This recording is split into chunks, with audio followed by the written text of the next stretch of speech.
품어주시는 하나님 주제를 가지고 같이 말씀 생각해 보겠습니다. 아덴에서 에피쿠르스 학파와 또 스토아 학파의 그 철학자들과의 논쟁을 벌이고 또 아레오바고에서 예수와 그 부활을 중심으로 복음을 전했죠. 그리고 이제 아덴을 떠나서 이제 고린도로 오게 되었습니다. 고린도는 무역의 중심부 역할을 하는 아주 중요한 항구 도시였기 때문에 사람들의 왕래가 많았고 특히 이제 상업이 많이 발달했던 그런 도시였습니다. 그래서 재정적으로 부유한 도시가 되었고 또 재정이 풍족하다 보니까 자연스럽게 방탕한 도시로 흘러가 버리고 말았습니다. 그래서 항구에서의 하루 그 일과를 끝내 많은 노동자들이 술을 마시면서 거리를 배회했고 또 그 술꾼들을 유혹하는 그 매춘부들의 그 매춘이 아주 성행했습니다. 그리고 마약과 쾌락을 추구했던 도시가 고린도였습니다. 재정적으로는 굉장히 풍요로운 도시였지만 그러나 도덕적으로 성적으로 매우 방탕한 도시였습니다. 그래서 바울이 처음 이 고린도를 방문했을 때 그 고린도서 2장 3절을 보면 두려워하고 심히 떨었다 이렇게 말을 할 정도로 고린도는 타락하고 부패한 도시였습니다. 그런데 이 고린도에서 중요한 그 부부를 만나죠. 아굴라와 브리스길라라고 하는 부부와의 만남을 갖게 됩니다. 그래서 이 자료에 의하면 아굴라라고 하는 이 사람은 유대인의 노예였다가 자유인이 되어서 로마 시민인 브리스가 가문의 유대인 여자 브리스길라와 결혼을 했다 이렇게 전해집니다.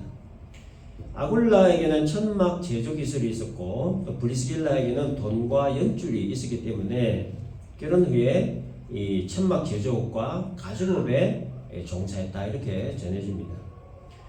그러나 AD 49년 당시 로마의 4대 황제였던 글라우디오가 유대인 추방령을 내리게 됩니다. 그 이유는 로마에 있던 유대인 중에 게레스투스라고 하는 사람의 선동으로 유대인들이 로마 정부를 향해 폭동을 일으켰기 때문이다라고 하는 거예요. 당시에 글라우디오 황제가 내놓았던 정책 중에 하나가 뭐냐면 황제 숭배였습니다. 그래서 글라우디오가 이 황제 숭배를 합법화하기 위해서 로마의 황제는 모든 법률로부터 자유한다라고 하는 예외법까지 만들었는데 이 법의 핵심은 뭐냐면 로마의 황제는 신이다라는 겁니다. 따라서 로마의 그 황제 숭배에 동의하지 않으면 로마의 이 사회의 제도 속에서 살 수 없도록 그렇게 정책적으로 만드는 겁니다. 그러나 이 그리스도인들은 이 예외법에 격렬하게 항의를 했죠. 그 주동자가 바로 게레스투스였다라고 전해집니다. 그래서 이 글라우디오가 유대인 추방령을 내렸던 겁니다. 그래서 이제 추방을 당했는데 추방당할 때 아무것도 가지고 나올 수 없었다고 합니다. 빈털터리가 되어서 추방된 대부분의 그리스도인들이 피신을 해간 곳이 어디냐? 이 고린도였다는 거예요. 그러니까 대도시였고 또 무역이 성행했던 도시였고 그래서 물질적으로 부유한 도시였기 때문에 새로운 재기를 꿈꾸며 이 고린도로 갔던 겁니다. 그 중에 아굴라와 브리스길라 이 부부도 함께 있었습니다. 당시 이 로마로부터 추방을 당해서 고린도로 온 사람들이 기거할 천막이 많이 필요했는데 이 천막 만드는 기술자였던 이 부부가 이 일을 통해서 이 생계를 유지하고 있었던 겁니다. 바울 역시 아덴에서 거의 쫓기다시피 해가지고 이제 고린도로 오게 됐는데 막상 와보니까 생계가 막막해진 겁니다. 근데 마침 바울에게는 이 천막 만드는 기술이 있었습니다. 당시의 유대인들은 자식들에게 유대인의 전통이나 유산을 물려주는 것뿐만 아니라 어떤 극한 상황에 직면했을 때 그 생계를 유지할 수 있도록 기술 하나씩을 꼭 가르쳐 줬다고 합니다. 그래서 당시에 바울이 태어났던 길리기아 다소 지방에서는 염소 가죽이나 다른 동물들의 가죽으로 만든 천막이 생산되었다고 합니다. 그래서 유대인의 관습을 볼 때에 바울은 아마도 이 아버지로부터 이 천막 만드는 기술을 배웠다 이렇게 보는 거죠. 그렇게 배워뒀던 기술이 생계가 막막한 이때에 이 고린도에서 유용하게 사용할 수 있게 되었던 겁니다. 또 이 아굴라 브리스길라 부부 입장에서도 이들이 로마에서 추방돼 가지고 이제 고린도까지 오게 됐는데 낯설고 물쓰는 동네에 와서 믿음의 사람 바울을 만나게 되었고, 또 마침 일손도 필요했는데 이 기술을 가진 바울을 만나게 되었으니까 이 부부에게도 굉장히 좋은 일이었습니다. 그래서 이들은 함께 살면서 이 천막을 제조하며 생계를 유지했었는데, 그러나 바울은 안식일이 되면 어김없이 회당에 가서 강론을 하고 복음을 전했습니다. 그런데 이 부부는 고린도에 오기 전부터 예수를 믿었던 사람들이었는데, 누가 언제 이 부부에게 복음을 전했는지에 대해서는 알려진 바가 없지만, 아무튼 이 부부는 바울을 위해서라면 목숨이라도 내어놓을 만큼 아주 진실한 동역자가 됐고, 이방인 교회에 대해서도 기성인적인 봉사와 수고를 아끼지 않았던 아주 신실한 일꾼들이었습니다. 5절에 보면 바울이 하나님의 말씀에 붙잡혔다라고 했죠. 이 말은 이제 말씀을 강론하고 복음을 전하는 일에 전념했다, 그런 뜻입니다. 그런데 바울이 말씀을 강론하고 또 복음을 전하는 일에 전념을 했음에도 불구하고 돌아온 게 뭐냐? 비방이었습니다. 6절에 보면 그들이 대적하여 비방하거늘. 비방한 이유가 뭐겠습니까? 바울이 전한 복음의 내용 때문이었죠. 복음의 핵심, 예수를 구원자다, 예수는 그리스도다, 이 내용 때문에 비방한 겁니다. 신성모독죄, 내란성동죄, 그리고 이단자 등의 죄를 뒤집어 씌워서 자기들 손으로 죽인 예수를 그리스도다, 메시아다, 구원자다, 이렇게 떠들어대니까 비방을 안 할 수가 없었던 겁니다. 뭐냐면 이제 죽어도 예수를 인정하지 않겠다는 그런 뜻이죠. 그래서 바울은 하나의 어떤 행동을 취합니다. 6절을 보면 바울이 옷을 털면서 이르되 너희 피가 너희 머리로 돌아갈 것이요 나는 깨끗하니라. 옷을 턴다라고 하는 것은 엄숙한 맹세 혹은 저주의 행동을 표현한 상징적인 행동이었습니다. 그러니까 복음을 받아들이지 않고 예수를 끝까지 거부하는 이 유대인들은 구원과 아무 관계가 없는 사람들이다라고 하는 것을 선언하는 엄숙한 맹세 혹은 저주의 행동입니다. 너희 피가 너희 머리로 돌아갈 것이요라고 하는 말은 복음을 받아들이지 않음으로 인해 발생되는 모든 책임 본인들에게 있다, 그런 뜻이에요. 그래서 그 복음을 거부함으로 인해서 영적 생명이 끊어지는 그 책임, 하나님의 공의의 심판을 받게 되는 그 모든 책임이 유대인 본인들에게 있다, 그런 뜻이에요. 그리고 이제 옷을 털어버린 바울이 그 다음 한 말은 뭐냐면 나는 깨끗하니라, 이후에는 이방인에게로 돌아가니라. 나는 깨끗하다라고 하는 말은 의미는 나는 분명히 복음 전했다는 거예요. 하나님이 하라고 하신 일을 나는 다 했다, 그러므로 나는 아무 책임 없다, 이런 뜻이에요. 아무리 말해도 안 듣고 거부하고 비방하고 대적하는 유대인들과 결별을 선언한 겁니다. 그리고 이제 바울은 이제 이방인들에게 이제 복음을 전할 것을 이제 다짐하며 디도 유수도라고 하는 사람의 집으로 가게 됩니다. 7절 보면 거기서 옮겨 하나님을 경외하는 디도 유수도라는 사람의 집에 들어가니 그 집은 회당 옆이라. 디도 유수도는 BC 44년에 로마 그 황제 가이사가 고린도를 재건을 할 때 이곳에 정착했던 로마인 가정에서 태어난 사람으로 이렇게 전해집니다.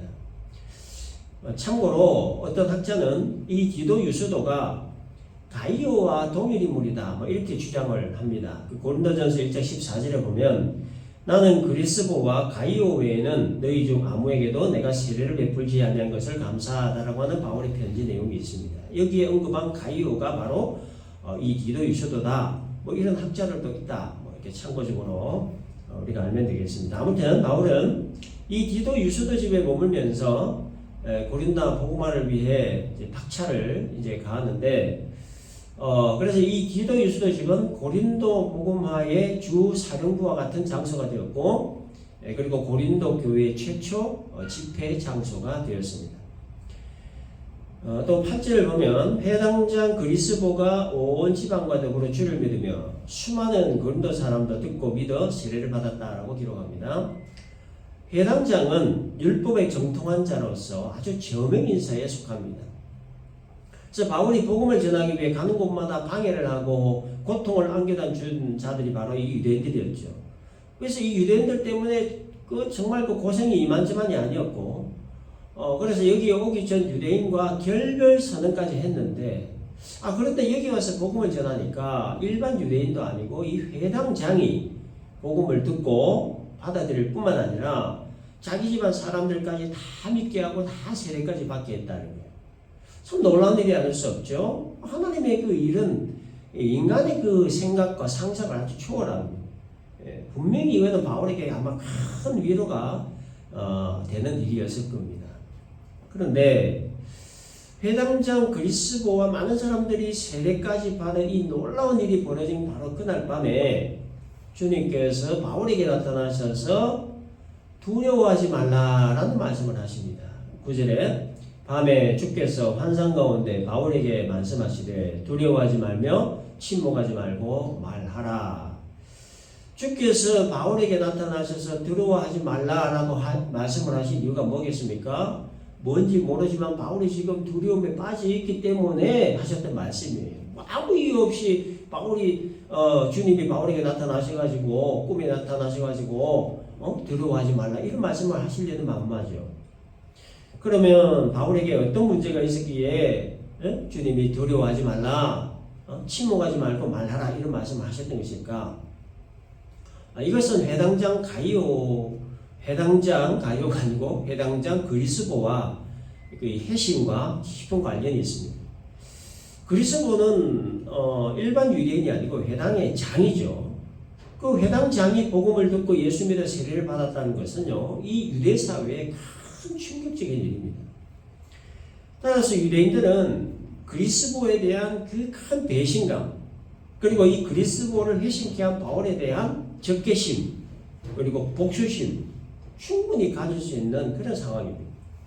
아마도 바울은 복수심에 불타있는 유대인들의 분위기를 감지했었던 것이 아닌가라는 거죠. 그래서 바울은 일순간이지만 인간적인 두려움에 빠졌던 것으로 그렇게 보는 겁니다. 이러한 바울의 인간적인 두려움을 보신 예수님께서 바울에게 나타나셔서 두려워하지 말라, 그리고 침묵하지 말고 말하라 이렇게 독려를 하신 겁니다. 그런데 10절에서 주님은 바울이 왜 두려워해서는 안 되는가, 그리고 왜 침묵해서 안 되는가, 그 이유에 대해서 말씀을 하셨습니다. 내가 너와 함께 있음에 어떤 사람도 너를 대적하여 해롭게 할 자가 없을 것이니 이는 이 성중에 내 백성이 많음이라. 바울이 두려워해서는 안 될 그 이유에 대해서 뭐라고 합니까? 주님이 바울과 함께 하실 것이기 때문이다. 침묵해서는 안 될 이유에 대해서는 주의 백성들이 고린도에 많기 때문이라는 거죠. 고린도에 있는 하나님의 백성들이 복음을 기다리고 있기 때문에 침묵해서는 안 된다는 거예요. 입을 열어 담대히 복음 전하라, 그렇게 독려를 하신 겁니다. 그러니까 유추해 볼 수 있는 것은 바울이 두려움에 빠져서 복음 전하지 않고 뭔가 웅크리고 있는 그런 상황이 아니었나 싶습니다. 그래서 이 말을 들은 바울이 이제 힘을 얻고 용기를 얻어서 고린도에 1년 6개월간 머물며 이제 말씀을 전하게 됩니다. 1년 6개월 동안 여전히 유대인들의 비방과 방해가 있었을 것입니다만은, 그러나 바울은 주께서 자신을 지키신다, 그리고 보호하신다 이런 믿음으로, 그리고 복음을 기다리고 있는 주의 백성들에게 복음 전해야 하는 그 사명감으로 1년 6개월 동안의 사역을 어려운 가운데에서도 잘 감당할 수 있었다라는 겁니다. 자, 이것이 이제 오늘 본문 내용인데요. 본문을 통해서 우리가 좀 생각해 봐야 될 거 한 두 가지가 있습니다. 첫째는 인간의 연약함과 한계에 관한 겁니다. 바울은 사람이죠. 사람이기 때문에 사람이 느끼는 모든 어떤 감정들을 다 느낍니다. 기뻐하고 슬퍼하고 화도 내고 또 두려움도 느끼는. 사도행전에 나타난 바울의 그 선교 여정을 보면 어떻습니까? 늘 핍박받고 조롱받고 비난받고 위협받고 쫓겨나고 붙잡혀서 매맞고 투옥되고, 그와 같은 상황에서 그 바울의 심정, 인간적인 바울의 그 심정은 어땠을 것 같습니까? 죽을 맛이었을 거예요.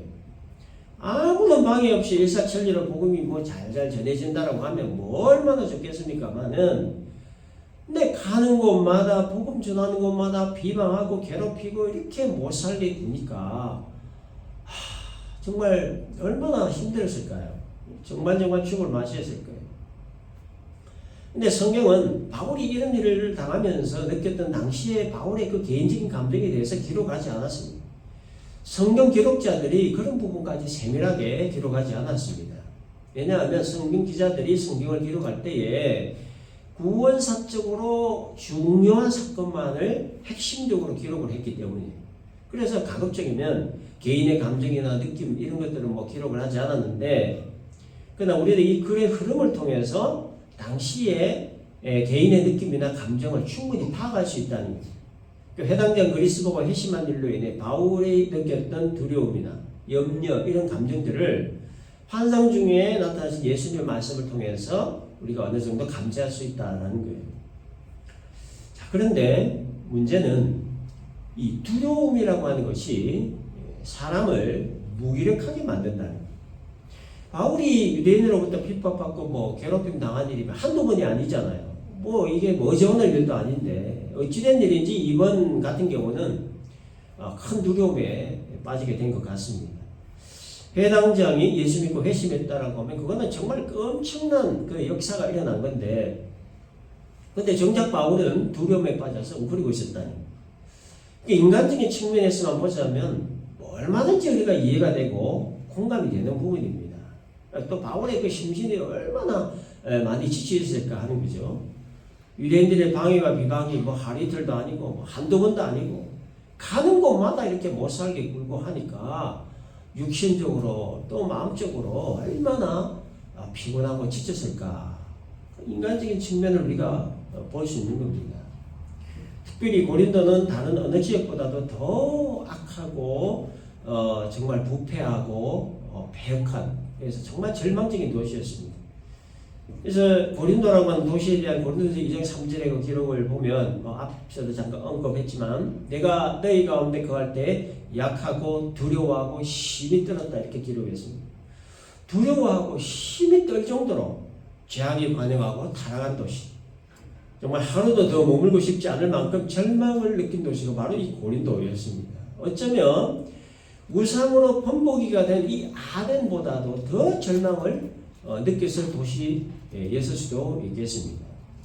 이 부도덕하고 허영으로 들던 이 도시, 온 거리거리마다 술과 매춘으로 가득 차 있는 도시, 과연 이곳에 복음이 얼마나 전해질 것인가? 아덴보다도 더 악한 이 고린도에 과연 복음이 얼마나 전해질 것인가?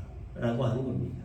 그러니까 아니다 다를까 고린도에 와서 복음을 전하자마자 유대인들이 달려들어가지고 대적하고 비방하고 하나님의 그 은혜 역사로 말미암아 해당장 그리스도가 회심을 하니까 또 이 유대인들이 뭐 그냥 복수의 칼을 갈고, 바울은 그야말로 심신이 지칠 수밖에 없었고 정말 무기력을 느낄 수밖에 없었고 절망을 느낄 수밖에 없었던 겁니다. 여러분, 이게 바로 인간의 연약함이고 한계라고 하는 거예요. 바울일지라도 이런 일들이 계속 되면 지칠 수밖에 없는 겁니다. 우리가 잘 아는 엘리야 같은 경우도 같은 케이스죠. 죽은 아이를 살리고 비를 내리고 불로 재물을 사르고 군병들을 사르는 엄청난 그 능력을 나타냈음에도 불구하고 이세벨이 자기를 죽이려고 한다는 말 한마디도 없고 극심한 두려움에 빠져서 아라비아 광야로 도망을 가서 로뎀나무 아래 앉아 하나님께 죽기를 강구했습니다. 두려움이 엘리야에게 있는 모든 능력을 마비시켜서 무기력에 빠지게 했다는 거죠. 이게 바로 엘리야라고 하는 한 인간의 연약함이고 한계다는 겁니다. 베드로 같은 경우도 마찬가지입니다. 예수님이 체포되는 모습 본 베드로의 모습이 어땠습니까? 마태복음 26장 58절을 보면 멀찍이 예수를 따라 대제사장의 집들에까지 들어간다 이렇게 기록되어 있습니다. 베드로가 예수를 멀찍이 따라간 이유가 뭡니까? 뭐겠습니까? 신분이 밝아질 것이 두려워서 그런 거죠. 그리고 한 여종이 자기를 알아차리자 뭐라고 했습니까? 나는 네가 무슨 말을 하는지 알지 못한다. 딱 잡아댔습니다. 3번씩이나. 왜 그랬습니까? 두려워서 그랬던 거예요. 이것이 바로 죽음의 두려움 앞에 선 인간 본인의 모습이고 한계이고 연약하다는 겁니다. 여러분 나이를 먹어가면서 인생에 대해서 참 많은 것을 깨닫게 되지요. 그 중에 뭐 하나만 꼽자면 뭐겠습니까? 인생 내 마음대로 안 된다는 거예요. 그렇죠? 한계를 깨닫는다는 거. 이건 거 아니겠습니까? 지식의 한계를 깨닫고 지혜의 한계를 깨닫고 능력의 한계를 깨닫고 돈의 한계를 깨닫고 경험의 한계를 깨닫고 등등등 참 많은 한계들이 나에게 있다 하는 것을 깨닫게 되는 겁니다. 그러면서 우리의 고개가 점점 숙여지는 거죠. 정말 나는 별것 아닌 존재로구나. 아무것도 아닌 존재로구나. 하는 것을 깨닫고 하나님 앞에 고개를 숙이게 되는 겁니다. 그렇기 때문에 자신의 연약함과 한계를 깨닫는 것만큼 복된 일은 없습니다. 이것을 깨닫는 바로 그 순간부터 진짜 참 신앙의 모습으로 살아갈 수 있기 때문이에요. 그러므로 자신의 연약함과 한계는 많이 깨달으면 많이 깨달을수록 좋은 겁니다. 자신의 무능력함과 무기력함을 더 많이 깨닫고 자신이 정말 이 개미만도 못한 존재임을 뼈저리게 깨닫고 하나님 앞에 고개를 숙이는 것. 이게 여러분 복 중에 가장 큰 복이에요. 은혜 중에 가장 큰 은혜다라고 하는 겁니다. 자, 두 번째 생각해 볼 것은 뭐냐 하면 하나님은 우리의 연약함과 한계를 품어주신다는 겁니다. 바울이 자신의 한계를 느끼고 두려움 속에서 무기력에 빠져 있을 때 주님이 나타나셔 하셨던 말은 내가 너와 함께 있음에 어떤 사람도 너를 대적하여 해롭게 할 자가 없을 것이다. 두려워하지 말라라고 하는 말씀이었어요. 여러분 이것보다 더 큰 위로와 힘과 용기를 복돋아주는 말씀이 또 어디에 있겠습니까? 엘리야가 극심한 두려움에 빠져 노랫나무 아래 앉아서 죽기를 간구했을 때 하나님이 하셨던 일이 뭡니까? 너 인마 선지자라는 놈이 그래가지고 되겠냐? 이렇게 하지 않으셨다는 거예요. 천사를 보내셔서 숯불에 구운 떡을 그리고 물을 먹게 하시고 쉬도록 하셨습니다. 그렇게 먹이시고 쉬도록 하신 다음에 호렙산으로 이끌어 가셔서 다시금 선지자로서의 일을 감당하도록 재충전하셨던 거예요. 예수님 모른다고 저주까지 하며 부인했던 베드로예요. 부활하신 예수께서 베드로에게 나타나셔서 하신 말씀이 뭡니까? 너 인마 내가 너 3년 동안 가르쳤는데 감히 날 배신해? 이렇게 하지 않으셨다는 거예요. 뭐라고 하셨습니까? 요한의 아들 시몬아 네가 이 사람들보다 나를 더 사랑하느냐? 여기에 담긴 말씀의 의미가 뭡니까? 베드로의 잘못과 허물을 다 용서하시고 여전히 너를 사랑한다라고 하는 뜻이 담긴 이 말씀을 하셨던 거예요. 바울과 엘리야 그리고 베드로를 위해 주님이 하셨던 일은 이들의 연약함과 한계들을 품어주시고 위로해 주신 일이옵니다. 품어주시고 위로해 주실 수 있었던 이유가 뭡니까? 이들에게 있던 연약함과 한계에 대해 충분히 공감하셨기 때문이에요. 공감, 여러분 공감이라고 하는 것이 굉장히 중요합니다. 바울이나 엘리야나 베드로의 연약함과 한계에 대해 주님이 공감하지 않으셨다면 어떻게 하셨을까요? 당연히 책망하셨을 거예요. 정죄하셨을 겁니다. 네가 지금 이러고 있을 때냐? 네가 감히 나를 배신해? 왜 그렇게 믿음이 없느냐? 그러나 주님은 이들의 연약함과 한계에 대해서 공감하셨기 때문에 책망 대신에 위로를 하실 수 있었던 겁니다. 여러분 우리는 공감을 잘하는 편입니까? 대부분의 사람들이 책망의 말은 참 잘합니다. 반면에 위로의 말은 참 많이 인색한 것 같습니다. 왜 그러냐면 이게 공감 능력 부족 때문이에요. 특히 할당된 일을 제 시간에 수행하지 못했을 때 그 사람의 능력에 대해서 의심하면서 책망하죠. 할당된 일을 제 시간에 수행하지 못할 수밖에 없었던 어떤 이유, 어떤 상황 별로 중요시하지 않습니다. 잘했다, 못했다, 능력 있다, 무능력하다 결과만 중요하게 여길 뿐이라는 거예요. 그래서 사람은 자신의 능력의 연약함이나 어떤 한계를 드러내면 아주 큰일 난다는 생각을 가지고 있는 겁니다. 자신의 연약함과 한계를 드러내는 것을 매우 수치스러운 일로 여기고 또 이 적자 생존의 원리에 자신이 도태되는 일로 여깁니다. 그래서 자신의 그 어떤 연약함이나 한계를 감추기 위해서 겹겹이 포장을 합니다. 원래의 자기 모습, 자신의 본질을 겹겹이 포장을 하고 담쌓고 울타리 치고 창살 세우고 그렇게 자신의 연약함과 한계들을 숨기는 거예요. 그래서 사람들과의 관계는 수박 고달기식의 관계가 되는 거고 그래서 사연은 점점점 이렇게 삭막해지는 겁니다. 목사인 제게도 연약함이 있습니다. 한계들이 있습니다. 참 부끄럽지만 예를 하나만 들겠습니다. 저는 새벽기도 하는 거를 굉장히 힘들어합니다.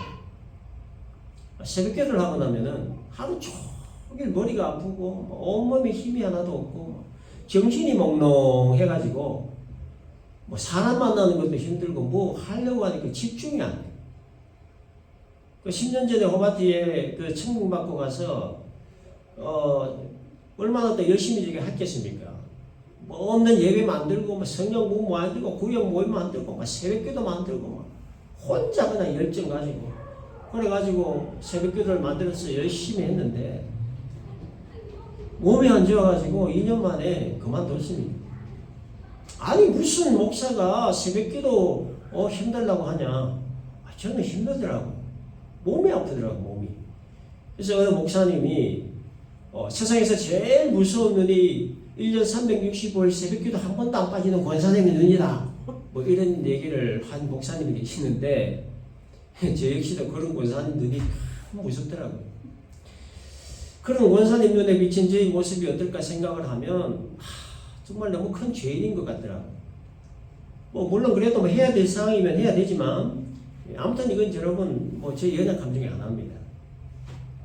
근데 참 재밌는 게 뭐냐면 제가 뭐 새벽기도를 한답시고 이거 성도들을 막 들들들들 볶았다.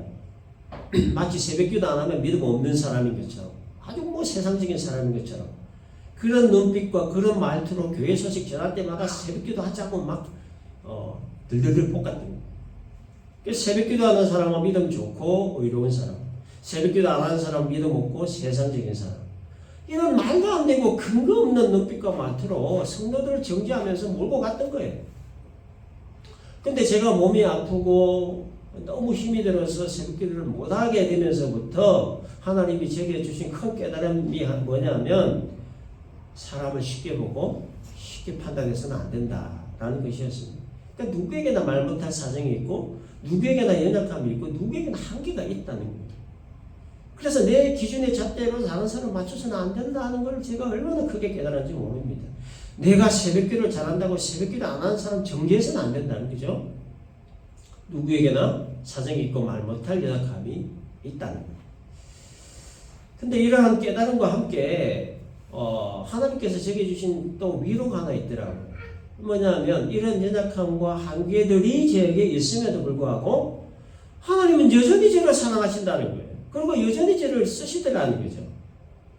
목사로서 새벽기도조차 하기 힘들어하는 연약함, 한계가 있지만 그 연약함과 한계들을 책망하시거나 정죄하시기보다 오히려 그 연약함과 한계들을 품어주시는 하나님의 그 위로와 변함없는 사랑을 그 위로를 제가 체험을 한 겁니다. 연약하면 연약한 대로 품어주시고 부족하면 부족한 대로 품어주시는 하나님의 위로가 제 마음에 충만하게 임했던 겁니다. 여러분 우리들 인생 여정에 원치 않는 위기, 시련 닥칠 때가 있지요. 예사치 못한 복병으로 인해 발목이 붙잡혀 넘어질 때가 한두 번이 아닐 겁니다. 세상 사람들은 이거를 뭐라고 합니까? 재수 없다, 재수 없었다, 뭐 저주 개념으로 봅니다. 아이고 내 팔자야, 내가 무슨 죄가 많아서 이렇게도 삶이 고달픈가. 하나님의 사람들은 이렇게 해석을 하지 않는다는 거죠. 예상치 못했던 위기와 시련을 오히려 하나님의 은혜, 복의 개념으로 해석을 합니다. 예상치 못한 복병으로 넘어졌을 때 뭘 깨닫게 됩니까? 인간이라고 하는 존재 참 별거 아니구나.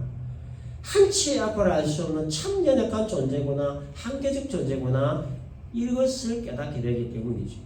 그리고 더 중요한 것은 그 연약함과 한계 때문에 하나님을 찾게 되고 하나님을 의지하게 된다는 것, 바로 이것 때문입니다. 따라서 연약함과 한계를 가진 우리들에게 하나님이 바라시는 것이 바로 이겁니다. 자신의 연약함과 한계를 깨닫고 그 연약함과 한계 때문에 하나님을 찾고 의지하는 것, 그리고 하나님이 주시는 큰 위로와 변함없는 사랑을 깨닫고 체험하는 것, 그걸 마음에 담아두는 것. 이게 바로 하나님을 우리에게 바라시는 바람이다라는 겁니다. 두려움에 빠져서 침묵하고 있던 바울에게 나타나셔서 두려워하지 말라, 침묵하지 말라. 내가 너와 함께 했으면 어떤 사람도 너를 대적하여 해롭게 할 자가 없을 것이다. 이 말씀 한마디에 바울은 새로운 힘을 얻고 용기를 얻고 힘을 얻어서 1년 6개월 동안 고린도에 머물면서 복음 전하고 말씀을 가르쳤습니다. 바울에게 하셨던 이 주님의 말씀, 두려워하지 말라, 침묵하지 말라, 내가 너와 함께 있겠다. 어떤 사람도 너를 대적하여 해롭게 할 자가 없을 것이다. 이 말씀이 오늘 우리들에게 주시는 주님의 말씀으로 받으시기를 바라고요. 우리의 연약함과 한계들이 표면적으로 나타날 때에 우리의 연약함과 한계들을 품어주시는 하나님의 큰 사랑과 은혜, 그리고 하나님의 큰 위로하심을 체험하는 복된 성도 우리 모두가 되시기를 주님의 이름으로